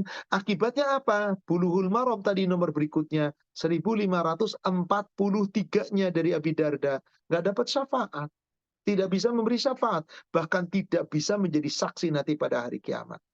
Demikian. Intinya, pakailah kata-kata yang baik, yang orang semuanya setuju. Andai kata ada satu orang yang tidak setuju dengan kata-kata itu, maka menjadi tidak baik. Maaf, ini ilustrasi. Karena banyak orang-orang yang di suku tertentu, di daerah tertentu, kadang-kadang kata-katanya kurang sopan. Meskipun menurut mereka sopan, nggak ada masalah. Maaf, ada orang Surabaya nggak yang sedang hadir? Coba orang Surabaya ketemu dengan orang Surabaya. Udah lama nggak ketemu, tiba-tiba ketemu. Apa ngomongnya? Wah, nggak berani saya ngomong meskipun saya tahu, saya pernah mendengar itu. Omongannya kasarnya luar biasa. Tapi bagi mereka dianggap lumrah. Nah, yang seperti ini tidak bisa dibenarkan. Kenapa tidak dengan kata-kata yang baik? Subhanallah, Alhamdulillah, Masya Allah. Udah berapa lama kita nggak ketemu? Alhamdulillah, sehat Anda? Bagaimana keluarga? Coba orang Surabaya ngomongnya apa? Antum, Akhi, tahu nggak Akhi? Apa namanya ke orang Surabaya kalau ketemu? Atau orang-orang Madura kalau ketemu gimana? Aduh, Kurang tahu Pak Ustadz. Oh, kurang tahu. Ya sudah. Orang Surabaya tahulah insya Allah. Kata-katanya kurang layak dipantas untuk diucapkan di sini. Kayaknya saya saja nggak tega mau bicaranya. Jadi meskipun dianggap baik oleh sesama mereka, tapi secara awam tidak baik, maka tinggalkan. Tinggalkan yang tidak baik. Karena Allah perintahkan, Qulu linnasi husna.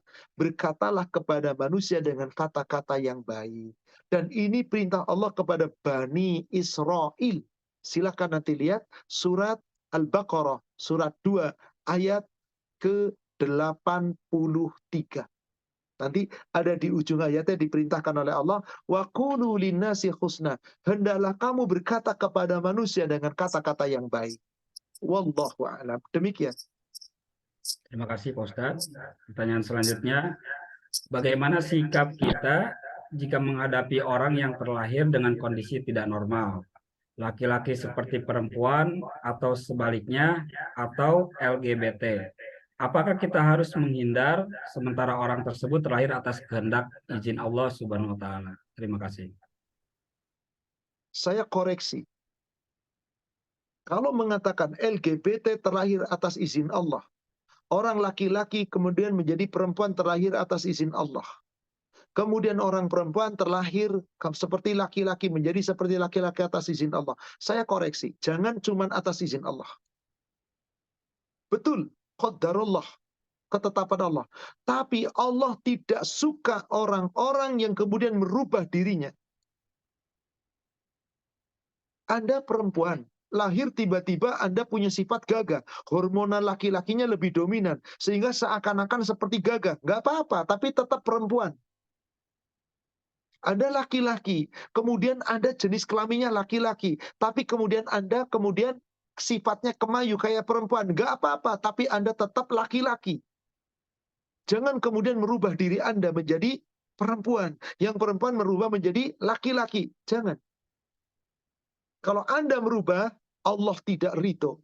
Meskipun ini tetap terjadi atas izin Allah, tapi karena Anda yang merubah diri, maka Anda telah merubah takdir. Bagaimana sikap kita? Kita nasihati orang itu. Kita beritahu baik-baik orang itu. Enggak mempan Ustadz, mereka menganggap itu. Tinggalkan orang seperti itu. Jangan jadi teman. Dia telah melanggar aturan Allah. Dia telah mengkhianati firman Allah. Karena sesungguhnya Allah tidak pernah menciptakan gay. Tidak pernah menciptakan lesbi. Tidak pernah menciptakan laki-laki berpasangan dengan laki-laki. Allah hanya ciptakan satu laki-laki, dua perempuan. Hanya ini yang Allah ciptakan. Adapun sifatnya seperti perempuan laki-laki, nggak apa-apa. Sifat laki-laki tapi seperti perempuan. Orang perempuan tapi sifatnya suaranya lantang kayak laki-laki. Badannya juga kekar kayak laki-laki, nggak apa-apa. Tapi tetap dia perempuan. Wallahu a'lam. Demikian. Pertanyaan selanjutnya, bagaimana dengan sholat, misalnya di tasyahud akhir, untuk doa sebelum salam melihat catatan yang digeletakkan di sajadah, apakah itu boleh? Apakah itu termasuk pencuri dalam sholat? Terima kasih, Pak Ustaz. Saudara seiman, yang terbaik ketika kita sholat, ikuti contoh Rasul. Nggak usah mengada-ada dengan doa macam-macam sehingga karena belum hafal ditaruh contekan. Ngapain nyontek? Tujuan sholat itu ikhlas. Bukan apa yang Anda baca. Nggak penting, nggak perlu.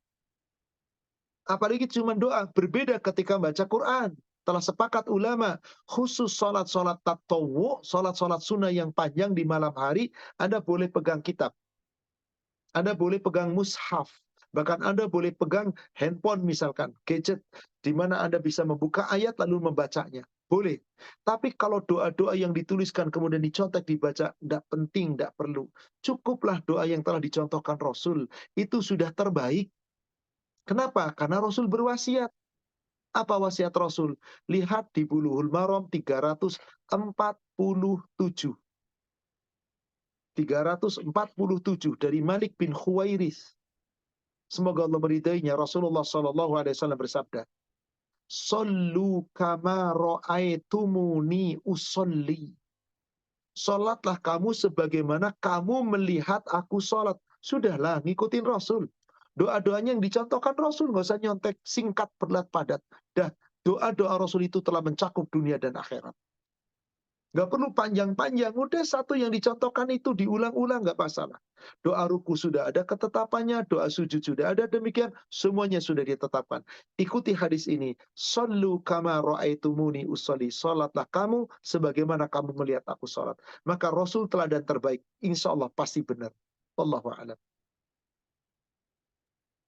Baik, terima kasih Pak Ustadz. Pertanyaan selanjutnya, jika seorang pencuri berkata jujur sehingga dia dipenjara, apakah masih disiksa di neraka, sedangkan negara kita bukan negara Islam? Terima kasih. Baik.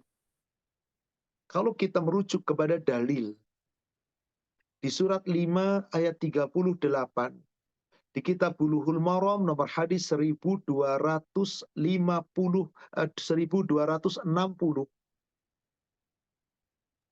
di surat 3 ayat 3 surat 5 ayat 38 Allah perintah di situ. Wasariqu wasariqatu faqta'u aydiyahuma jazaa'an bima kasaba nakalam minallah. Laki-laki yang mencuri atau perempuan yang mencuri dan kedapatan mencuri, maka potong tangannya sebagai balasan atas perbuatan mencurinya, sebagai siksaan terhadap Allah. Maka dengan ayat ini di hadis Bulughul Maram 1260, di situ diceritakan ada seorang laki-laki yang mencuri, yang barang curiannya sudah tidak ada lagi. Tapi si laki-laki ini sudah diikhlaskan oleh orang yang dicuri barangnya. Datang menemui Rasul. Ya Rasulullah, saya mencuri. Rasul mengatakan, saya tidak nyangka kamu mencuri. Demi Allah, ya Rasulullah, saya mencuri. Saya tidak menyangka kamu mencuri. Sampai akhirnya orang itu sampai 2 kali, 3 kali mengulang. Demi Allah saya nyuri. Akhirnya apa terjadi? Rasul perintahkan, potong tangannya. Dipotong tangannya, dibawa lagi kepada Rasul. Kata Rasul, bertobatlah kamu kepada Allah. Lalu orang itu berdoa, Allahumma gfirli wa tub alayya, Allahumma gfirli wa tub alayya, Allahumma gfirli wa tub alayya. Allah ampuni aku dan terimalah tobatku. Maka Rasul mengangkat tangannya dan beliau berdoa, Allahumma gfirlahu wa tub alayhi. Ya Allah ampunilah dosanya dan terimalah tobatnya. Ini saudara sekali. Lalu bagaimana di negara kita? Nggak ada hukum mencuri itu di penjara tuh nggak ada. Potong tangan. Lalu bagaimana di negara kita? Apakah saya perlu lapor kepada penguasa? Konyol Anda. Kecuali mencuri uang negara. Kembalikan semuanya. Saya telah mencuri. Terserah negara mau ngapain. Anda mencuri uang saya. Lalu Anda sudah kembalikan kepada saya. Sudah beres. Nggak usah lapor. Habluminanas kita sudah beres. Tinggal Anda tobat kepada Allah. Sebab apa? Negara tidak menetapkan hukum sesuai hukum Allah. Maka yang tidak menetapkan hukum sesuai hukum Allah, mereka yang akan berhadapan nanti dengan Allah. Kecuali tadi pencuri-pencuri yang sifatnya global, orang-orang yang banyak mencuri orang lain, yang besar, maka alangkah baiknya Anda katakan, aku telah korupsi, aku telah mencuri, nih uangku 1 miliar aku kembalikan. Terserah negara mau diapain, saya ikhlas saya kembalikan. Saya yakin kalau seperti itu negara akan mengampuni. Memaafkan, katakanlah akan dapat ringan. Tapi sayangnya setiap koruptor dikatakan korupsi nggak pernah ada yang ngaku tuh. Rata-rata nggak ngaku. Subhanallah. Maka sulit di negara kita. Wallahualam intinya menurut hukum Allah pencuri itu dipotong tangannya. Wallahu a'lam. Baik, terima kasih Pak Ustadz. Pertanyaan selanjutnya, kalau dalam sholat kita nyontek surah dengan niat sekaligus menghafalkan surat tersebut, apakah boleh Pak Ustadz? Kalau surat boleh tadi. Surah boleh insya Allah. Saya lagi menghafalkan surat Al-A'la. Agak panjang. Sabbihi isma rabbikal a'la sambil nyontek pegang. Mau kertas, mau handphone, mau mushaf, boleh-boleh saja. Tapi kalau doa, ini yang sesungguhnya cukuplah kalau doa tidak benar. Cukup yang dari Rasul. Tapi kalau surat, kan banyak surat dalam Al-Quran. Saya nyontek setiap ini sambil menghafal, boleh insya Allah. Wallahu a'lam. Baik, pertanyaan selanjutnya. Bagaimana taubatnya bagi orang yang pendusta atau sering mencaci maki orang lain atau bawahannya? Tobatnya adalah orang itu harus didatangi.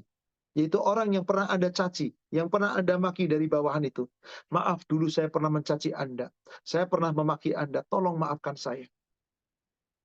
Bagaimana kalau orang yang kita caci, orang yang kita maki sudah nggak tahu kemana? Nggak ada, saya juga lupa siapa aja yang pernah aku caci. Siapa saja orang yang pernah aku maki. Atau pernah aku hibah, tapi orangnya mungkin sudah meninggal atau sudah tidak ada. Maka jika keadaannya seperti itu, Anda doakan supaya Allah mengampuni dosanya. Dan aku, ya Allah, saya pernah menyakiti orang itu. Saya pernah menghibah, saya pernah mencela, tapi orang itu sudah tidak ada. Ampuni dosa dan kesalahannya, ya Allah. Ampuni dia, ya Allah.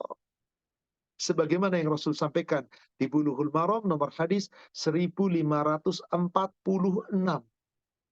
Kalau ada orang pernah menghibah, pernah mencela, tapi orang yang akan dimintai maaf sudah tidak ada, maka cara kafarohnya adalah doakan orang yang pernah kita sakiti itu supaya Allah mengampuni dosanya. Demikian, wallahu a'lam. Baik, pertanyaan selanjutnya. Bagaimana hukumnya bagi seorang yang menutupi kebohongan temannya karena apabila jujur akan bermasalah kepada dirinya ataupun keluarganya, Pak Ustadz? Terima kasih. Ini harus dilihat dulu kebohongan macam apa. Kalau kebohongannya itu yang sifatnya bukan sifat akan menjadi fitnah. Kebohongan yang sifatnya adalah bohong yang dia pernah terpaksa bohong, yang tidak kemudian menjadikan fitnah dan menjadikan orang lain tertuduh. Lalu ada yang disalahkan. Maka bohong yang seperti ini jangan Anda tobat saja sama Allah. Jangan dibongkar kebohongan itu di hadapan saudaranya. Tutupi aibnya, karena itu aib, keburukan. Karena itu aib, itu keburukan. Maka tinggal bertobat kepada Allah atas semua kebohongan tadi. Jangan diperlihatkan, jangan dibongkar. Kenapa? Karena Rasul bersabda, Man satara muslimin fid dunya satarahullahu fid dunya wal akhirah. Siapa yang suka menutup aib seorang mukmin di dunia, Allah tutupi aibnya dunia dan akhirat.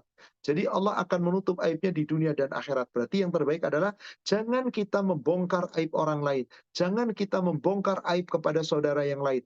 Cukuplah kita tutupi lalu kita doakan. Kalau itu tidak sampai membuat fitnah, membuat ada orang yang kemudian tidak salah tertuduh. Beda, misal si fulan, saudara saya, telah mengambil uang saudara saya yang lain. Saya tahu ternyata dia yang ngambil. Sementara saudara saya menuduh pelayannya, menuduh supirnya, fitnah. Akhirnya apa? Orang-orang yang ada di rumah kemudian tertuduh. Terkena fitnah di mana-mana. Maka saya wajib jujur. Yang mencuri uang Anda adalah si fulan, saudara Anda yang itu. Bukan dia. Aib dong Ustadz, karena ini ada fitnah. Gimana kalau si fulan yang ngambil duitnya ternyata marah? Urusan dia. Saya menyampaikan sebenarnya. Saya hanya bersaksi. Bagaimana ayatnya? Di surat 4 ayat 135. Harus jujur Anda. Meskipun untuk diri Anda, untuk orang tua Anda, untuk siapapun, Anda harus jujur. Intinya, kalau itu adalah kebohongan, aib, di mana tidak mencelakakan orang lain, tidak menimbulkan fitnah, maka jangan Anda bongkar aibnya. Tutupi aja, doakan ampunan. Tapi kalau sudah timbul fitnah, maka wajib harus disampaikan bahwa sesungguhnya dialah yang telah mencuri, mengambil harta, dan yang lainnya. Wallahu a'lam. Satu pertanyaan lagi, Akhi, sudah mendekat waktu duhur. Kita nanti tutup dengan doa, insya Allah. Baik Pak Ustadz, ini pertanyaan bulan lalu dan minta disampaikan di bulan ini. Mengingat tahun ini adalah tahun politik, bagaimana kita dalam menyikapinya Pak Ustadz? Mohon pencerahannya, terima kasih. Kita negara demokrasi. Sebagai rakyat kita punya kewajiban untuk memilih pemimpin. Bagaimana sikap kita? Pilih pemimpin. Jangan Anda tidak memilih. Tapi Ustadz, pemimpinnya bagaimana yang harus dipilih? Pemimpin yang muslim. Jangan memilih pemimpin yang kafir, karena Allah telah melarang. Jangan kamu jadikan orang-orang kafir jadi pemimpin, lalu kamu tinggalkan orang-orang beriman. Ustadz, tapi pemimpinnya yang mencalonkan semuanya Islam. Loh, siapa pendukungnya? Yang pendukungnya banyak orang kafir, ya kita tinggalkan. Yang pendukungnya banyak memusuhi Allah, kita tinggalkan. Patokannya begini. Ada beberapa ayat dalam Al-Quran. Saya tunjukkan saja sebuah ayat Al-Quran. Lihat surat An-Nisa. Ayat 138 dan ayat 139. Nanti saya sambungkan dengan ayat 144. Allah berfirman, Bashiril munafiqin bi'anna lahum adzaban alima.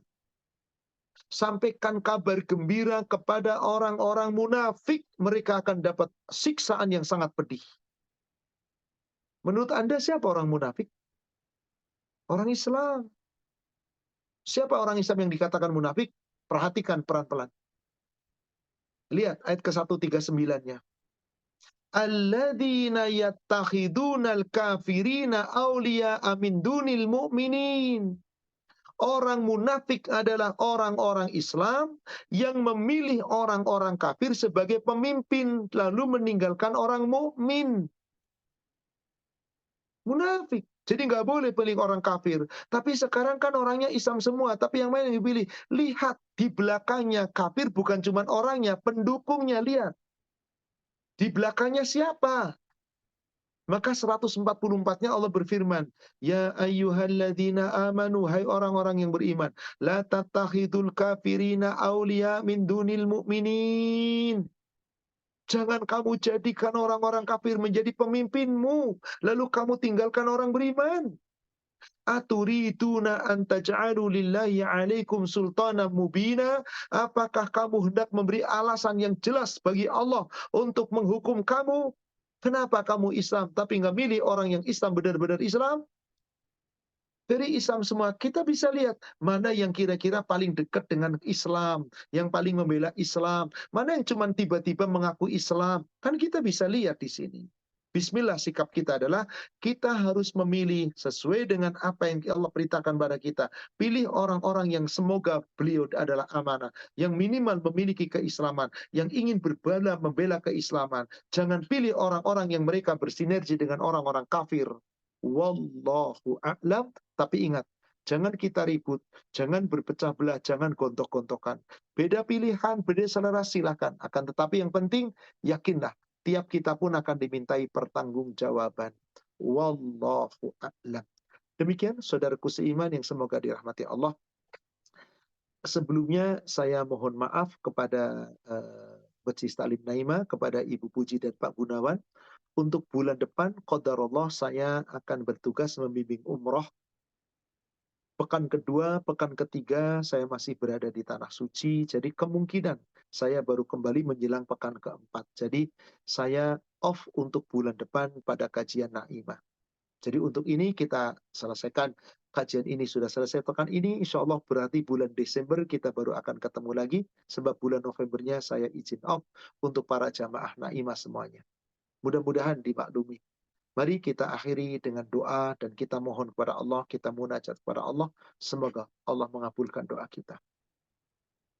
Wahai Allah, Rabb semesta alam, kami semua adalah hamba-hambamu yang fakir, hamba-hambamu yang lemah, hamba-hambamu yang bergantung kepadamu ya Allah. Kami mohon kepadamu ya Allah, agar kau mengabulkan permohonan dan doa-doa kami. Wahai Allah, di antara kami ada saudara-saudara kami yang sedang terkena musibah. Di antara kami ada saudara-saudara kami yang terkadang senang penyakit musibah dengan penyakit. Ada pula saudara-saudara kami yang sedang dalam keadaan sakit. Wabil khusus saudara kami pemilik penyelenggara kajian Naimah ini, yaitu Bapak Gunawan dan juga Ibu Puji Gunawan yang sedang diuji oleh Allah dengan sakit, yang beliau berdua telah melaksanakan operasinya. Ya Allah, apabila penyakit ini tidak baik bagi mereka, angkatlah penyakitnya ya Allah. Sembuhkan dengan kesembuhan yang sempurna yang tidak meninggalkan penyakit yang baru. Jadikan penyakit ini menjadi penggugur atas segala kesalahan dan dosa-dosanya. Jadikan menjadi penguat iman dan takwanya. Jadikan menjadi penambah kesabaran dan ketawakalannya. Dan jadikan sakitnya menjadi penggugur atas segala dosa dan peninggi derajat di sisimu ya Allah. Ya Allah ya Rabb, bagi saudara-saudara kami yang sedang tertimpa musibah, gantilah musibah itu dengan yang lebih baik darimu ya Allah. Di antara saudara-saudara kami yang sedang terkena keburukan, terkena musibah, terkena kedoliman dari orang-orang yang dolim dari kaum Yahudi, ya Allah, tolonglah mereka ya Allah. Berikan kekuatan kepada mereka ya Allah. Ya Allah, bantulah mereka dengan kekuatan dari sisimu ya Allah. Lemahkanlah musuh-musuhmu ya Allah. Dan kuatkanlah azam mereka untuk mengalahkan musuhmu ya Allah. Bantulah mereka dalam mengalahkan musuhmu ya Allah. Berikan kekuatan dan kesabaran kepada mereka ya Allah.